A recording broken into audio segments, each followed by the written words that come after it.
estuvimos viendo entonces que a través de las derivadas de la ecuación de posición, que nos da como primera derivada la velocidad y como segunda derivada la aceleración, teníamos dos términos. Un término que era la aceleración normal y un término que era la aceleración tangencial. La tangencial, como su nombre lo dice, es tangente a la trayectoria que seguiría el punto en cuestión que estemos analizando, debido a que a que el movimiento que estamos analizando es el de rotación de un eslabón de un cuerpo, rotando puramente respecto de un punto, en este caso un punto fijo. ¿Mm? Bien, y eso nos daba dos términos. La aceleración tangencial, como estaba diciendo, que es tangente a la trayectoria que sigue el punto en cuestión, en este caso el punto P, cuando el eslabón rota respecto de su centro de rotación, y la normal, que es un vector que tiene la dirección del vector posición, o sea, del eslabón, ¿ah? Pero en sentido contrario, o sea que es un vector que va hacia el centro de rotación. Esto es lo que nos sirve, por supuesto, como conocimiento, y a la vez es el conocimiento necesario para hacer los trazados gráficos que vamos a hacer. Fíjense que hay dos componentes nada más de la aceleración en este caso, y es que estamos dentro del caso 1, en el cual las posibilidades que tiene este punto o este cuerpo de tener, o este punto de tener una aceleración en un cuerpo que está solamente rotando, y donde los dos puntos que definen al movimiento de ese cuerpo, A y P, se mantienen a la misma distancia. Entonces, no hay otra posibilidad de que existan estas dos aceleraciones eh, que son la normal y la tangencial, como aceleración relativa y en este caso absoluta, como dijimos. ¿Por qué? Porque el punto A es un punto que pertenece al bastidor. Bien, si eso no sucedía, nos aparecía un término que, si no sucedía, quiero decir, es que el punto A no fuese un punto del bastidor, sino un punto perteneciente a otro eslabón que también se está moviendo, en este caso en traslación. Entonces ya la aceleración de PA, esta aceleración de PA ya no es una aceleración absoluta, sino va a ser realmente una diferencia de aceleraciones o aceleración relativa entre estos dos puntos, el punto A y el punto P y el punto A. Por lo tanto, la aceleración absoluta ahora, la que vemos desde el sistema absoluto, es una aceleración que se va a obtener a través de la ecuación de diferencia de velocidad de aceleraciones, que es sumarle a la aceleración de A las componentes relativas, que son la normal y la tangencial, para encontrar ¿qué cosa? La aceleración absoluta de P, que es este término que está acá, este vector que está acá, y que resulta de sumar a la aceleración de traslación que tiene el punto A por pertenecer a un cuerpo que se está trasladando, sumarle la tangencial más la normal, que me da la aceleración relativa de P respecto de A, y esa suma de esos dos vectores me da la aceleración de P, que es la aceleración que nosotros vemos desde nuestro sistema absoluto. Desde nuestro sistema relativo puesto en A, solamente vamos a ver a quién, a la aceleración relativa P de A.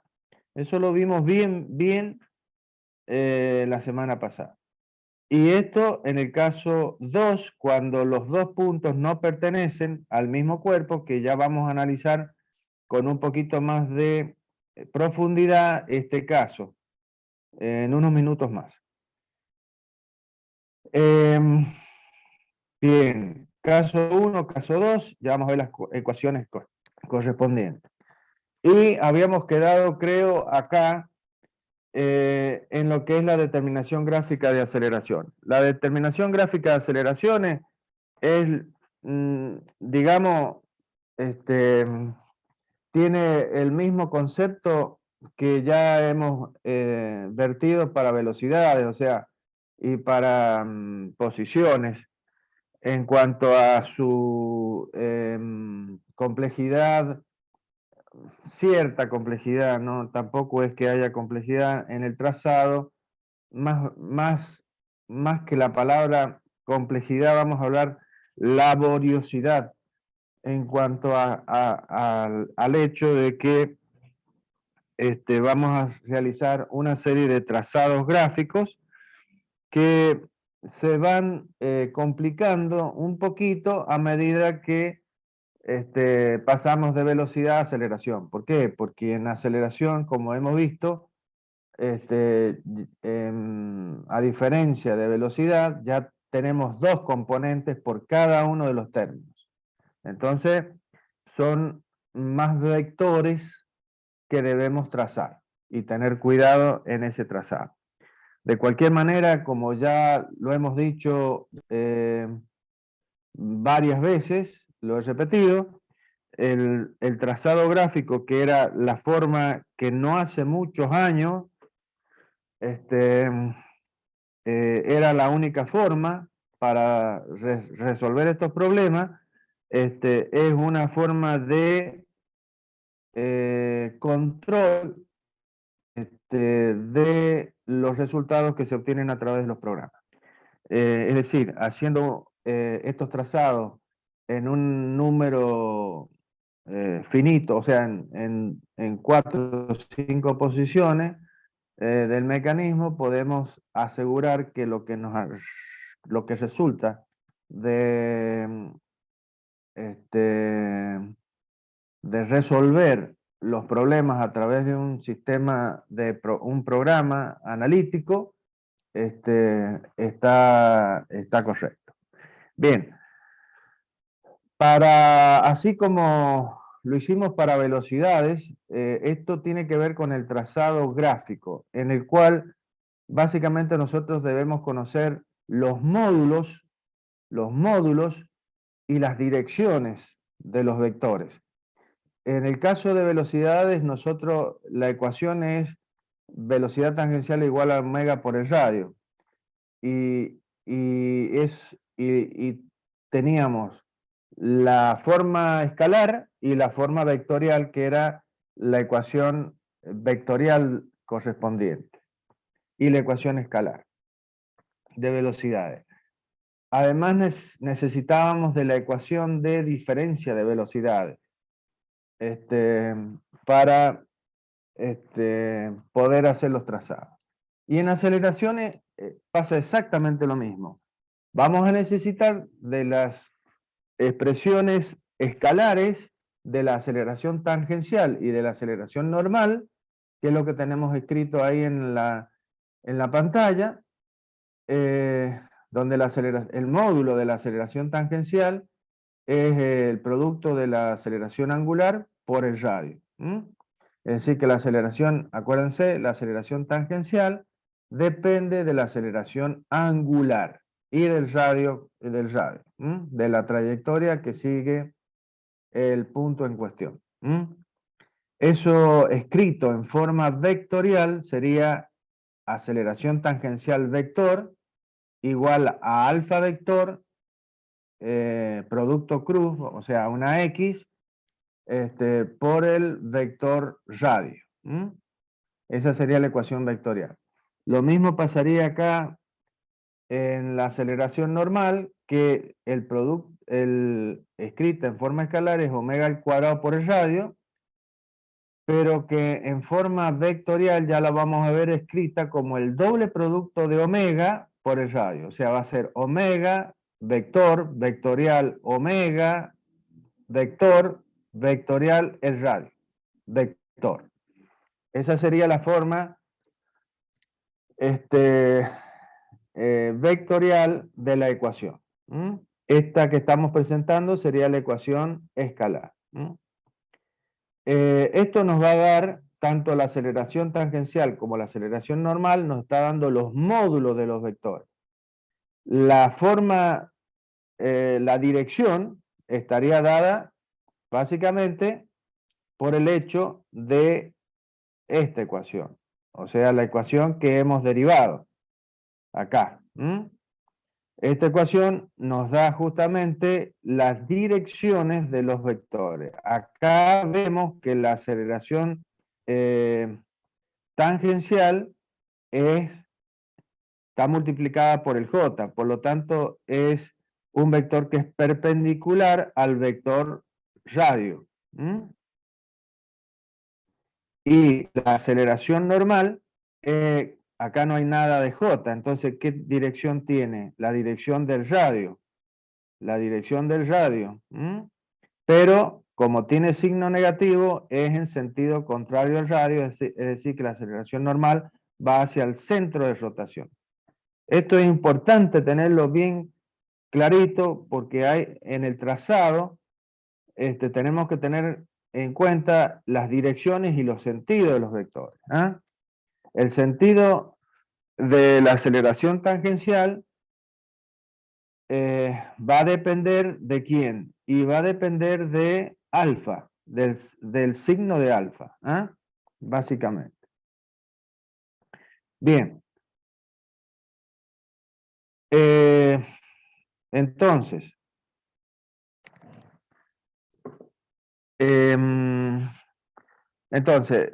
con las ecuaciones, con estas ecuaciones vamos a saber los módulos y ya nosotros sabemos las direcciones que deben tener esos vectores para poderlos trazar. Entonces, si nosotros tenemos un elaboramiento cualquiera de 4 barras, para una posición cualquiera particular, definida por un determinado ángulo θ de entrada, θ2, del eslabón 2 de entrada, lo que normalmente vamos a querer evaluar son las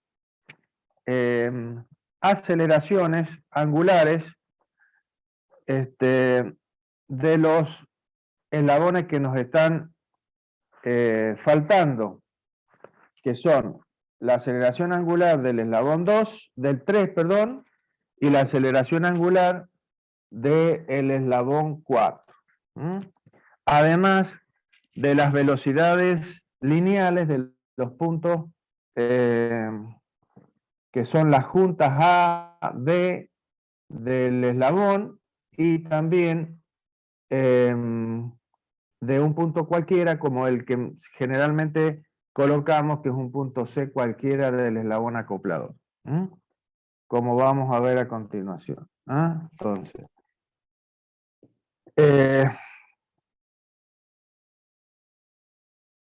bien,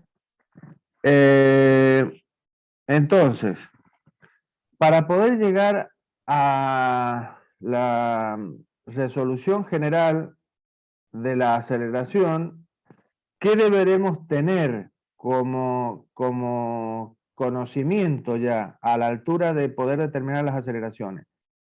Y deberemos conocer las longitudes de las barras. Primero, deberemos saber las longitudes de las barras, lo cual, como ya hemos dicho muchas veces, se logra a través de una síntesis del mecanismo.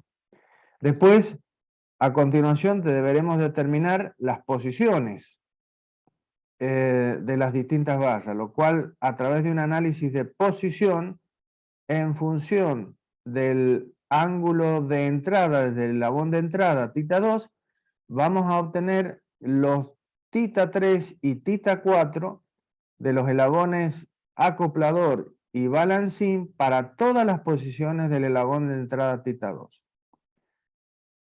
A continuación, deberemos hacer un análisis de velocidades, para los cuales determinar las velocidades angulares del eslabón acoplador y balancín y las velocidades lineales de los puntos que definen a las juntas, básicamente, la junta A y la junta B, como también de cualquier otro punto que sea necesario. Y una vez que ya tengo estas tres o sea, estos tres datos, longitudes de barra, posiciones de las barras, velocidades de las barras, entonces podemos encarar el tema del análisis de aceleración, aceleración angular y lineales de los diferentes puntos que definen a este mecanismo. Entonces, y para lo cual, ¿qué deberemos saber para poder encarar aceleraciones? Y la aceleración angular del eslabón de entrada, es decir, la aceleración angular alfa 2. Y de esa manera encontrar lo de los eslabones que nos están faltando. Bien, entonces consideremos un eslabonamiento de 4 barras en una posición cualquiera. Nuestras variables serán entonces las aceleraciones angulares de la barra 3 y 4, alfa 3 y alfa 4, y las aceleraciones lineales de los puntos pivotes móviles o juntas A y B, y de otro punto cualquiera como el C, que pertenece al eslabón 3 normalmente. Bien, y los datos serán todos los que acabamos de decir anteriormente. Bien, entonces, ahí tenemos nuestro mecanismo de 4 eslabones, cuadrilátero articulado, que vamos a utilizar para explicar básicamente cómo se haría el tema del trazado. Ya lo vamos a ampliar con los ejercicios. Entonces, tenemos el mecanismo de 4 eslabones de cuadrilátero articulado, sabemos la longitud de las barras, sabemos las posiciones para esta posición instantánea, o sea, yo voy a analizar este mecanismo para esa posición, que está definida por el ángulo de entrada θ2. Es decir, es como que le sacamos una foto ahí, y en esa posición lo estamos estudiando. Ya hicimos el análisis de posición, ya obtuvimos θ3, θ4, ya hicimos el análisis de velocidad, obtuvimos omega 3 y omega 4, y las velocidades del punto A, del punto B y del punto C. Y ahora, para encarar este análisis, deberemos saber el alfa 2 del eslabón de entrada. Esto todo, ¿por qué era? Porque el mecanismo es de un grado de libertad, básicamente. Y deberemos conocer todos los datos necesarios de un eslabón, que en este caso es el eslabón de entrada 2. Bien, ¿por dónde vamos a comenzar a analizar este mecanismo? Y por el eslabón que conocemos, del cual conocemos algún dato. ¿Cuál es ese eslabón? Ese eslabón es el 2, por lo tanto, como siempre, vamos a colocar un sistema, seguimos aplicando el método de movimiento relativo, acordémonos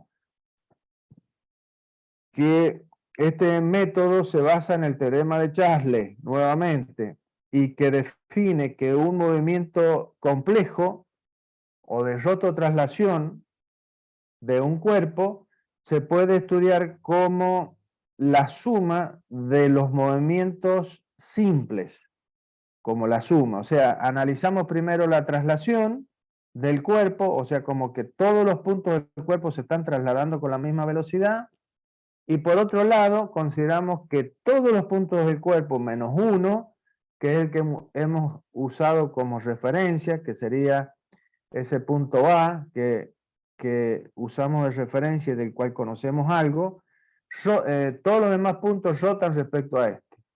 Cuando sumo estos dos efectos de traslación más rotación, me da el movimiento general. Y eso lo dice esta ecuación que está escrita acá, que es la ecuación de diferencia de velocidades, ¿ah? Para el caso 1, que es lo que nosotros estamos tratando. ¿Por qué tratamos el caso 1? ¿Por qué? Porque nosotros vamos a analizar el movimiento de los diferentes eslabones de este mecanismo utilizando los puntos inicial y final de cada eslabón. En este caso, para el 2, es el O2, que es el punto de articulación del eslabón 2 con el bastidor, y el punto A, que es el punto donde finaliza este eslabón y se une al eslabón 3, que sería la junta A, o centro instantáneo 2-3 también. Luego el eslabón 3 inicia en ese punto, en el punto A, y termina en el punto B. Y el eslabón 4 inicia en el origen O4, en el punto de fijo, O4, que es un punto del bastidor, y termina en la misma junta B, uniéndose al eslabón 3. Es decir, la distancia entre O2A, entre A y B, y entre O4 y B, cualquiera sea la posición de este mecanismo, siempre se van a mantener a la misma distancia. Por lo tanto, estamos dentro de lo que es caso 1. Caso 1. Entonces, con la aplicación del método del movimiento relativo, nosotros vamos a hacer uso de dos sistemas. Un sistema absoluto, que es al cual referenciamos todo el movimiento, ¿sí? Que sería el que, por comodidad, lo hemos colocado con origen en el punto O2, que es el punto de rotación del eslabón 2. Y un sistema auxiliar que vamos a ir colocándolo de acuerdo al eslabón que vamos a estudiar. Entonces, desde ahí, desde ese sistema auxiliar, lo que nosotros vamos a ver es la componente de rotación de la aceleración o de la velocidad o de lo que sea que estemos estudiando. Bien, entonces, la ecuación de diferencia de aceleraciones aplicada al eslabón 2, significará que yo tengo el sistema absoluto siempre puesto con origen en O2. Y para analizar el eslabón 2 voy a colocar el sistema relativo en el mismo punto, básicamente. En el mismo punto. Entonces, los dos sistemas van a estar coincidiendo ahí, relativo y absoluto. Entonces, esto me va a permitir plantear esta ecuación, que dice que la aceleración del punto A, la aceleración absoluta del punto A, la que yo veo desde mi sistema absoluto, es la aceleración de traslación del origen del sistema auxiliar puesto en el punto O2 y por lo tanto del inicio de este eslabón, si es que se pudiera trasladar, pero como es un punto del bastidor, en este caso, esta aceleración, como vemos, vale 0. Más la aceleración debida a la rotación de este eslabón respecto del centro instantáneo O2, del centro O2, perdón, es decir, respecto del sistema auxiliar puesto en O2. Por lo tanto, esta es una aceleración debida a rotación. ¿Y cuántas componentes va a tener? Dos, la normal y la tangencial. La normal, como ya les dije, es el doble producto vectorial de omega por el radio. como vimos recién, era omega al cuadrado por el radio, la forma escalar de esta ecuación. La forma vectorial, como la vamos a escribir, es omega, vectorial el radio. Y usando como subíndices, como ya hemos hecho, los subíndices correspondientes al eslabón que estamos analizando. Omega AO2, es decir, que esta velocidad angular le pertenece al eslabón AO2. ¿Ah? Si hubiésemos puesto O2A, no interesa, porque para omega, los subíndices lo único que indican es la pertenencia al eslabón. Así que el orden en que ponga los subíndices no interesa, pero para el radio sí interesa. Esto está indicando que el radio está definiendo al eslabón 2, pero ese vector, posición, inicia en O2 y termina en A. Si ustedes ponen O2A, quiere decir que ustedes están mirando al origen O2 desde el punto A. Y su sistema auxiliar lo han colocado en A para ver O2. Así que ojo con esto. Esto hay que escribirlo conscientemente. Si yo he puesto mi sistema auxiliar en O2, entonces mi vector va desde O2 hasta A. Por eso es R de A respecto de O2. Disculpen que sea tan insistente en este tema, pero es que después lo escriben mal. Entonces, por eso lo estoy repitiendo.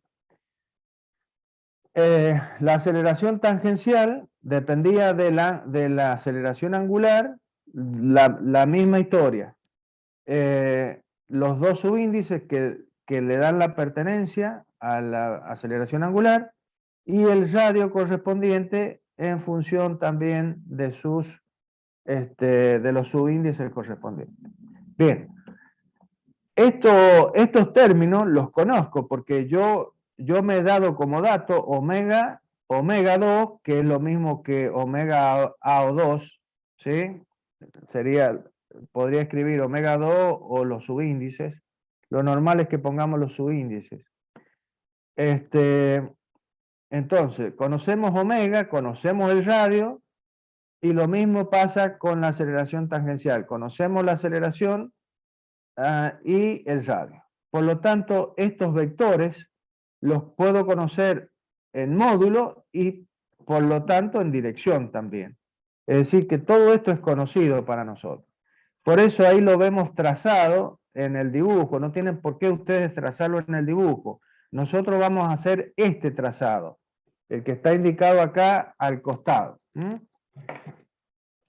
Pero la idea es que ustedes vean a dónde están actuando estos vectores. La aceleración normal en el punto A, que fíjense, tiene la dirección de la barra, o sea, del vector posición R de A o 2, pero en el sentido contrario a ese vector. ¿Por qué? Porque esto representa, la aceleración normal representa a la aceleración centrípeta, es decir, la aceleración que va hacia el centro de rotación. Y la tangencial, que tiene la de la tangente, la trayectoria que sigue el punto A, cuando el eslabón 2 rota respecto de O2. Bien, ahí lo tienen. Trazado ahí para que ustedes visualicen esos dos vectores. Nosotros los vamos a ir trazando, perdón, al costado, que este es el trazado que a nosotros nos interesa. Lo vamos a ir haciendo de manera progresiva, en donde, ¿cómo vamos a empezar?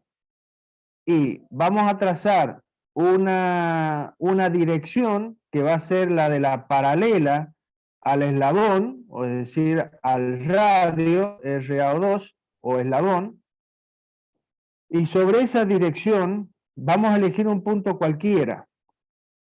que va a ser nuestro cero de aceleración. A partir de ese punto, que yo lo puedo elegir porque yo conozco todos los atributos de este vector. Conozco el punto de aplicación porque me lo voy a dar, que es lo que estoy haciendo, darme un punto sobre esta línea. Conozco la dirección, conozco el sentido y conozco el módulo. Entonces conozco todos los atributos de este vector. Lo mismo para este otro vector. ¿Cómo lo voy a dibujar? De la misma manera que dijimos para velocidad. Voy a tomarme una escala y voy a decir que 1 centímetro representa, por ejemplo, 1 metro por segundo al cuadrado, por decir una cosa.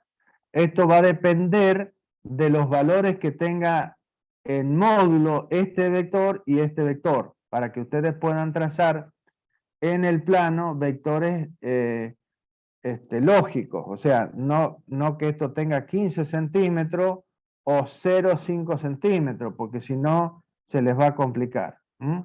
Si es muy grande de entrada, el vector que voy a trazar, y no voy a poder en la hoja que tengo, poder trazar todos los vectores que debo trazar. Entonces, debemos jugar con la escala para que estos vectores estén dentro de un valor razonable,